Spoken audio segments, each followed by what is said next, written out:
Shots fired by Apple yet again. iOS 17 automatically removes tracking parameters from links you click on. Now, we knew this was going to happen in Mail and Messenger, but they're extending it, or maybe they're not extending it. Maybe I just didn't realize that this was part of the plan. Link tracking protection isn't. It's just words are so important.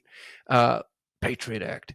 Link tracking protection is a new feature automatically activated in Mail, Messages, and Safari in private browsing mode. That's the important distinction. It detects user identifiable tracking parameters and link URLs and automatically removes them. So here's the before, bam, tracking URLs. Here's the after. Now, Apple does offer advertisers private click measurement, which allows advertisers to track ad campaign conversion metrics, but does not reveal individual user activity. Here's what I think is really interesting.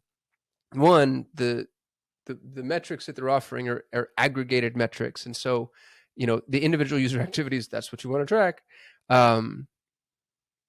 Two, it wouldn't surprise me at all if we find out that Safari private browsing mode becomes the default.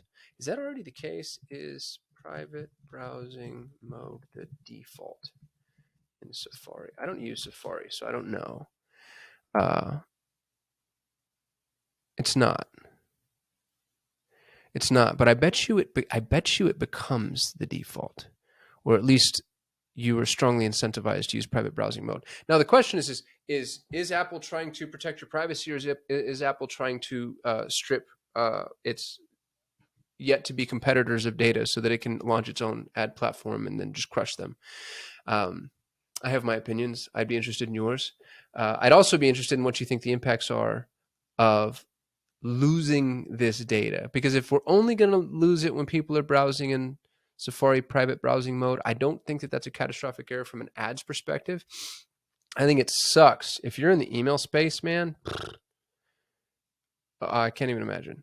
I know Apple already killed like open and click-through rate data too, which is kind of aligned with this, but interesting approach for them to take. Not at all surprised. I think that these privacy first initiatives are going to continue coming. Not, I think, of course, like they're very, very, very bullish on this point. And as marketers, we're just going to have to keep rolling with the punches. So would love your take, what you think. Curious who uses Safari private browsing mode as a default. Like if this is just the way that you browse, I'd love to know from you. I'll use the Chrome private browsing, but that's if I don't want, like I'm trying to, view a site where I've cleared cookies in cache or something, or I just want people to see what I'm searching for. But I wouldn't use it as a default. So I'm hoping that kind of keeps us safe. Anyway, love your opinions. Talk to you tomorrow.